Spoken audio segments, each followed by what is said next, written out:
Selamat pagi Bapak, nama saya Yohana Evansiana Sari. Saya dari kelas C. Pada kesempatan ini saya akan menjelaskan tentang teori-teori Auguste Comte, Émile Durkheim, Weber, dan Marx. Pertama-tama saya akan menjelaskan tentang teorinya Auguste Comte. Yang pertama adalah tahap teologis. Tahap ini merupakan tahapan paling awal dari perkembangan akal budi manusia.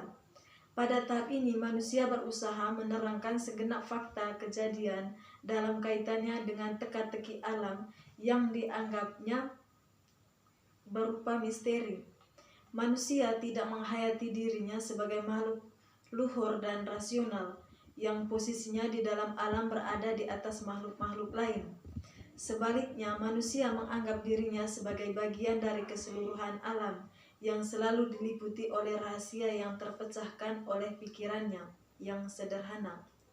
Alam semesta oleh manusia dimengerti sebagai keseluruhan yang integral dan terdiri dari makhluk-makhluk yang mempunyai kedudukan yang kurang lebih setara dengan mereka.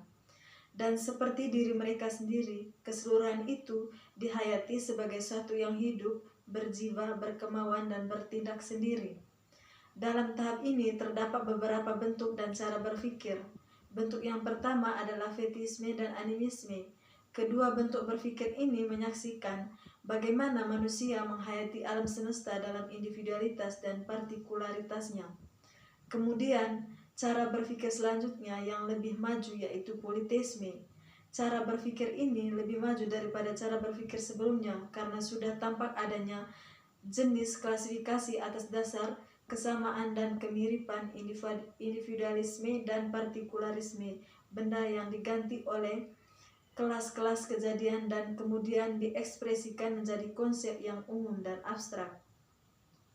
Cara berpikir yang lebih maju lagi adalah monoteisme. Cara berpikir ini tidak lagi mengakui adanya banyak roh, tetapi hanya satu roh saja, yakni Tuhan. Semua benda dan kejadian termasuk manusia berakhir dari satu kekuatan tunggal yang bersifat rohania atau Tuhan. Yang kedua, tahap metafisis. Tahap ini mulai melakukan perombakan atas cara berpikir lama. Semua gejala dan kejadian tidak lagi diterangkan dalam hubungannya dengan kekuatan yang bersifat supranatural dan rohani.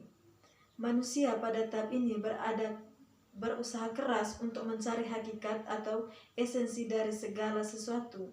Mereka tidak puas hanya dengan mencari pengertian-pengertian umum tanpa dilandasi oleh pemikiran-pemikiran dan argumentasi logis.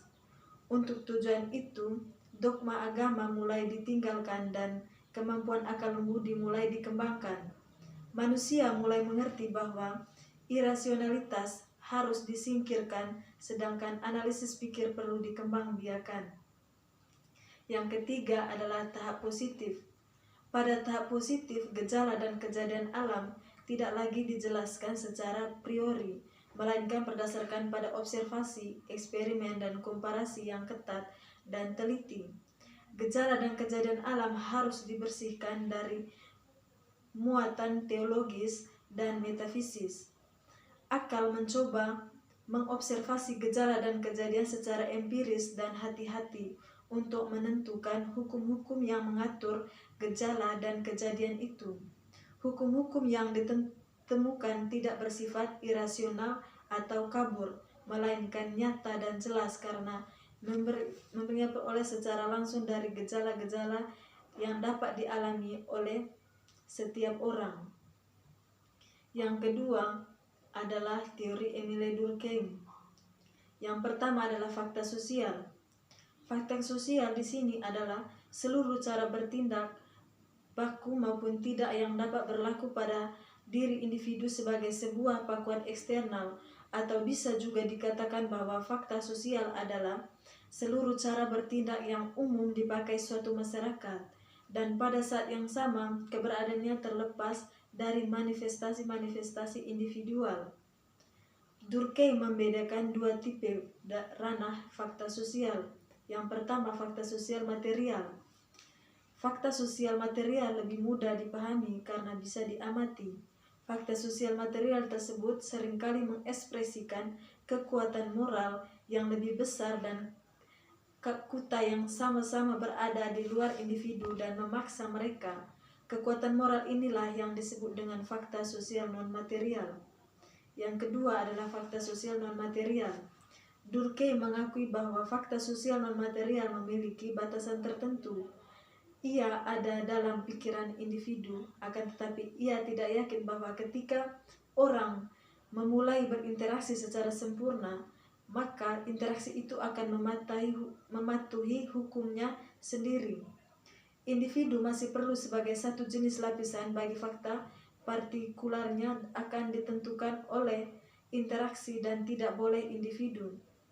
Oleh karena itu, dalam karya yang sama, Durkheim menulis bahwa hal-hal yang bersifat sosial hanya bisa teraktualisasi melalui manusia. Mereka adalah produk aktivitas manusia. Yang kedua, jenis-jenis fakta sosial non-material. Yang pertama, moralitas. Perspektif Durkheim tentang moralitas terdiri dari dua aspek. Pertama, Durkheim yakin bahwa moralitas adalah fakta sosial. Dengan kata lain, moralitas adalah fakta sosial. Dengan kata lain, moralitas bisa dipelajari secara empiris karena ia berada di luar individu. Ia memaksa individu dan bisa dijelaskan dengan fakta-fakta sosial lain. Artinya, moralitas bukanlah sesuatu yang bisa dipikirkan secara filosofis, namun sesuatu yang mesti dipelajari sebagai fenomena empiris. Kedua, Durkheim dianggap sebagai sosiolog moralitas karena studinya didorong oleh kepeduliannya kepada kesehatan moral masyarakat modern. Yang ke-B, kesadaran kolektif.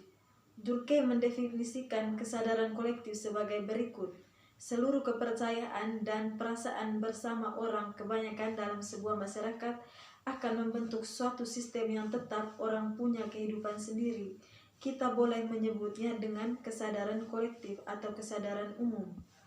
Dengan demikian, dia tidak sama dengan kesadaran partikular, kendati hanya bisa disadari lewat kesadaran-kesadaran partikular. Ada beberapa hal yang patut dicatat dari definisi ini. Pertama, kesadaran kolektif terhadap dalam kehidupan sebuah masyarakat. Ketika dia menyebut keseluruhan, kepercayaan dan sentimen bersama. Kedua, Durkheim memahami kesadaran kolektif sebagai sesuatu yang terlepas dari dan mampu menciptakan fakta sosial yang lain.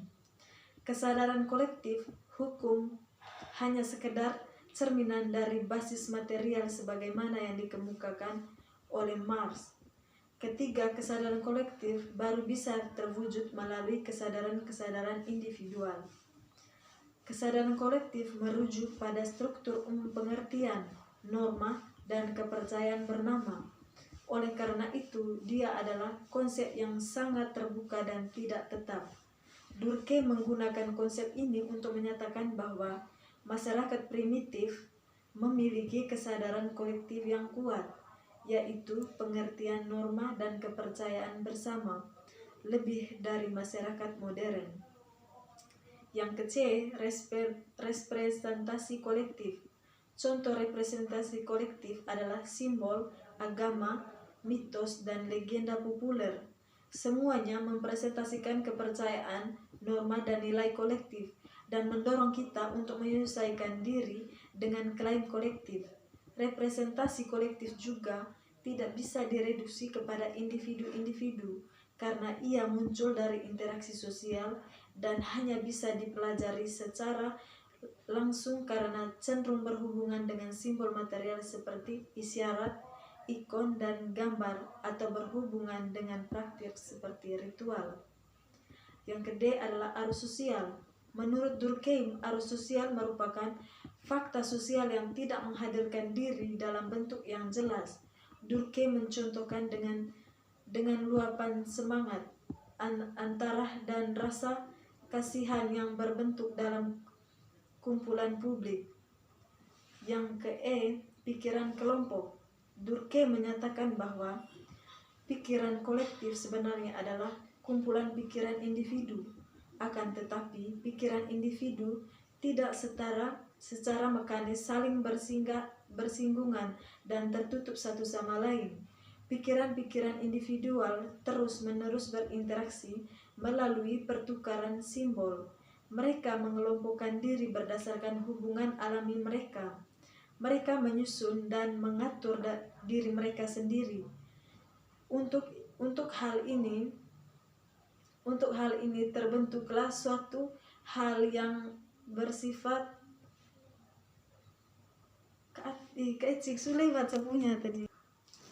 bersifat psikologis, hal yang tak ada bandingannya di dunia biasa. Yang kedua, teorinya adalah solidaritas. Durkheim menyatakan bahwa solidaritas mekanik identik dengan masyarakat tradisional, sedangkan solidaritas organik identik dengan masyarakat modern. Dalam solidaritas mekanik, masyarakat diikat oleh sebuah konsep bernama kesadaran kolektif, atau seluruh kepercayaan dan perasaan bersama yang dianggap umum dalam sebuah masyarakat. Kejahatan dalam solidaritas mekanik didefinisikan sebagai tindakan yang mencederai kesadaran koleksi tersebut, atau dengan kata lain mencederai seluruh masyarakat. Sanksi bagi pelaku tindak kriminal dalam solidaritas mekanik bersifat represif. Artinya, sanksi yang dijatuhkan bertujuan untuk membalas, merugikan, atau membuat pelaku menderita.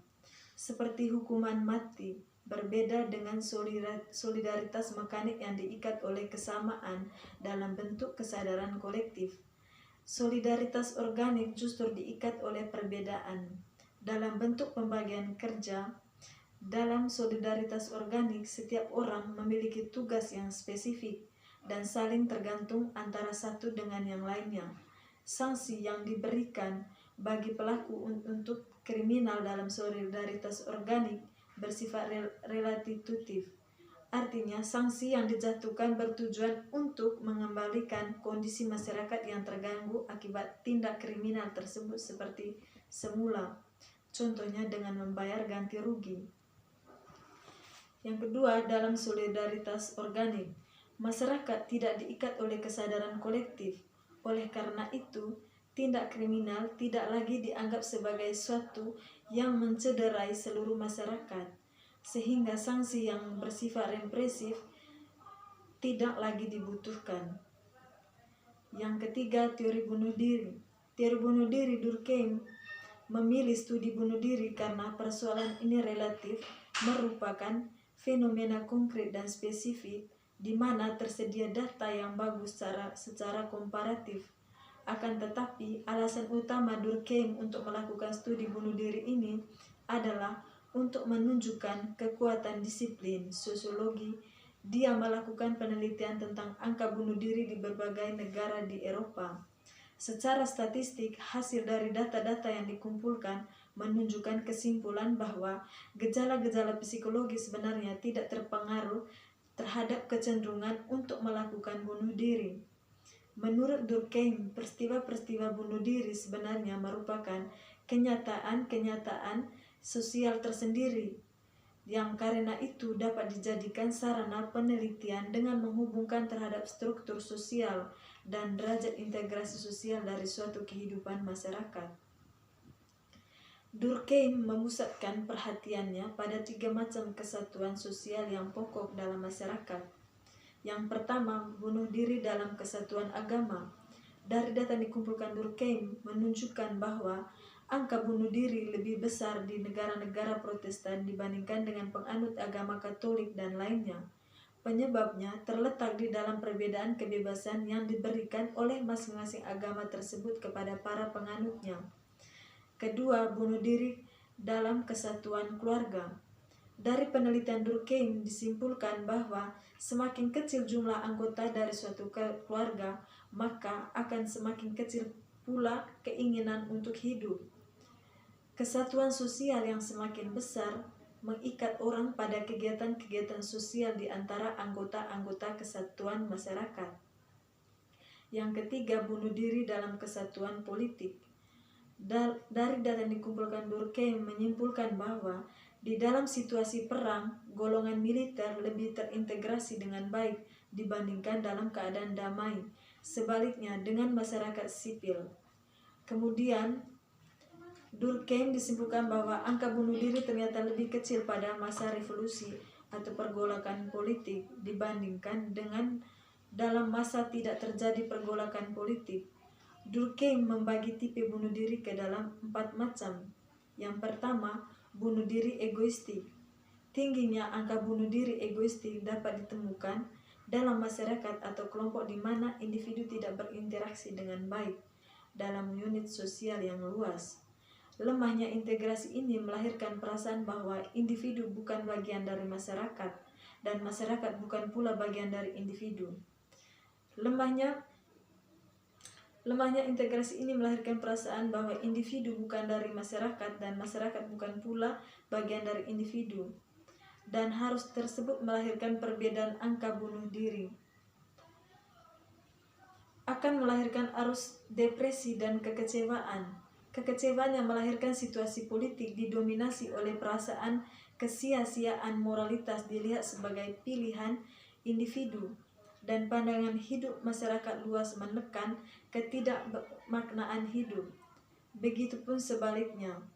Durkheim menyatakan bahwa ada faktor paksaan sosial dalam diri individu untuk melakukan bunuh diri, di mana individu menganggap bunuh diri adalah jalan lepas dari paksaan sosial. Yang kedua, bunuh diri altruistis. Terjadinya ketika integrasi sosial yang sangat kuat secara harfiah dapat dikatakan individu terpaksa melakukan bunuh diri. Salah satu contohnya adalah bunuh diri massal dari pengikut pendeta. Contoh lain bunuh diri di Jepang. Ketika integrasi mengendur, seorang akan melakukan bunuh diri karena tidak ada lagi kebaikan yang dapat dipakai untuk meneruskan kehidupannya, begitupun sebaliknya. Yang ketiga, bunuh diri anomik. Bunuh diri ini terjadi ketika kekuatan regulasi masyarakat terganggu. Gangguan tersebut mungkin akan membuat individu merasa tidak puas karena lemahnya kontrol terhadap nafsu mereka yang akan bebas berkeliaran dalam ras yang tidak pernah puas terhadap kesenangan. Bunuh diri ini terjadi ketika menempatkan orang dalam situasi norma lama tidak berlaku lagi sementara norma baru belum dikembangkan atau tidak ada pegangan hidup. Yang keempat, bunuh diri fatalistis.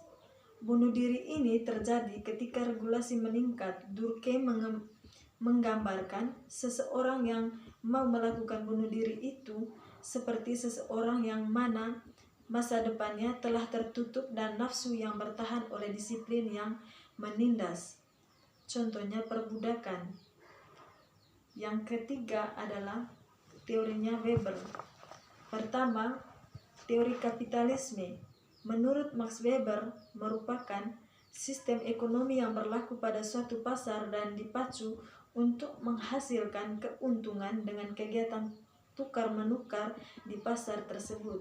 Sebagai upaya manusia untuk mendapatkan keuntungan melakukan kegiatan-kegiatan usaha yang dikelola secara pribadi.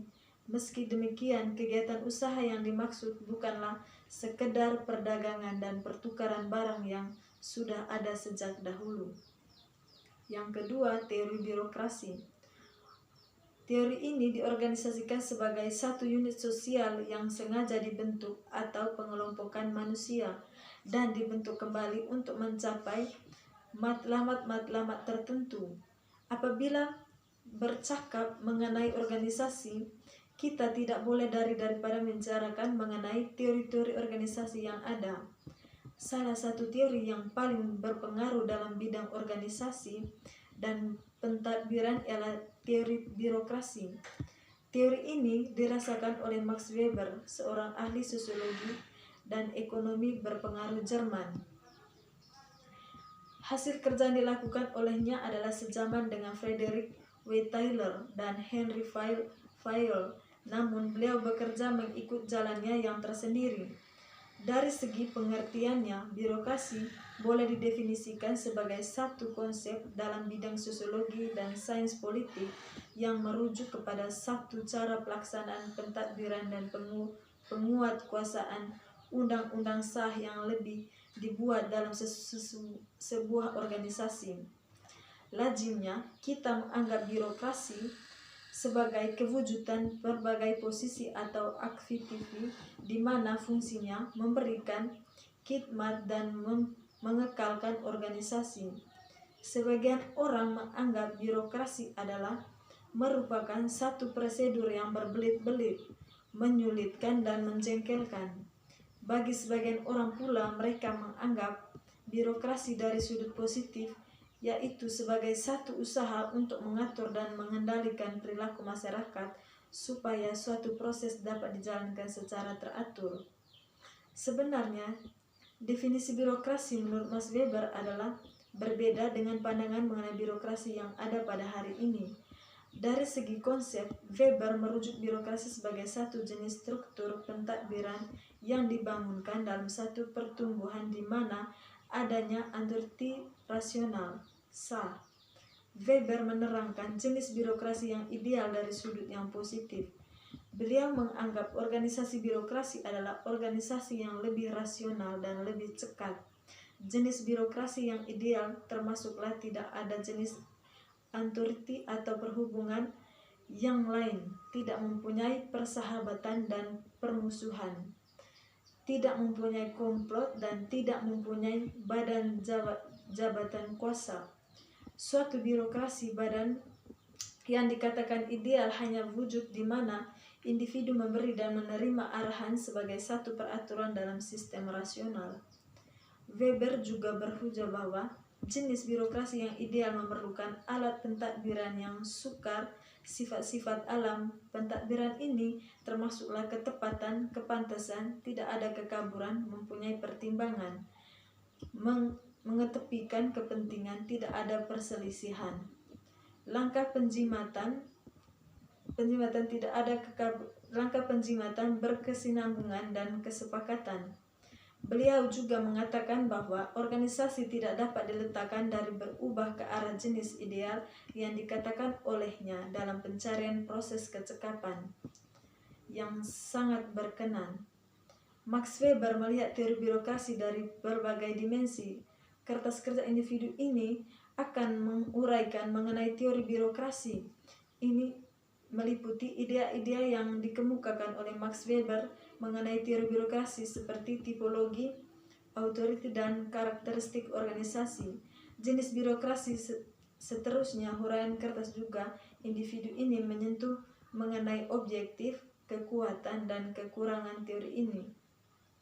Birokrasi adalah alat kekuasaan bagi yang menguasainya, di mana para pejabatnya secara bersama-sama berkepentingan dalam kontinuitasnya. Weber menganggap birokrasi sebagai arti umum, luas, serta merupakan tipe birokrasi yang rasional.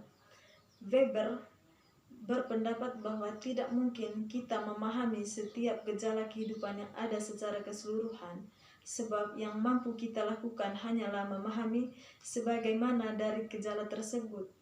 Satu hal yang penting ialah memahami mengapa birokrasi itu bisa diterapkan dalam kondisi organisasi negara tertentu.